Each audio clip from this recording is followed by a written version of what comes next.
ब्रह्म स्थिति क्या है और कौन लोग इस परम सत्य को छू पाते हैं? सिर्फ वही लोग जिन्होंने अपनी बुद्धि को स्थिर कर अपने लक्ष्य को प्राप्त किया हो, उन्हीं के लिए ये संभव है। आइए जानते हैं इस अध्याय के आखिरी श्लोक में। अध्याय दूसरा, सांख्य योग। श्लोक 72। एषा ब्रह्मे स्थिति पार्थ नैनां प्राप्य विमुह्यति स्थित्वा स्यामंत कालेपि ब्रह्म निर्वाण मृच्छति। हे अर्जुन, ये ब्रह्म को प्राप्त हुए पुरुष की स्थिति है।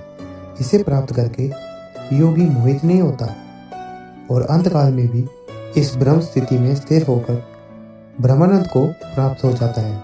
दोस्तों, श्री कृष्ण अर्जुन को बता रहे हैं कि जो पुरुष ऐसा करने में सफल होता है उसे ब्रह्म की प्राप्ति होती है। ब्रह्म का अर्थ है सबसे बड़ा सत्य, इससे आगे कुछ भी नहीं होता। श्री कृष्ण कहते हैं ये जो सारे लक्षण हैं उन लोगों के हैं जो अपनी बुद्धि को स्थिर रखकर अपने लक्ष्य को प्राप्त करते हैं। स्वाभाविक है, अगर इन बातों को हम भी अपने जीवन में उतार लें तो हम भी अपने लक्ष्य से कभी दूर नहीं जाएंगे। दोस्तों, ये था भागवत गीता का दूसरा अध्याय, सांख्य योग। इस अध्याय में श्री कृष्ण ने कर्म को समझाया है, उसके प्रति हमारे उत्साह को बढ़ाया है और ये समझाया अपने कर्म में ही अपना ध्यान रखना और किसी बात में नहीं। धन्यवाद।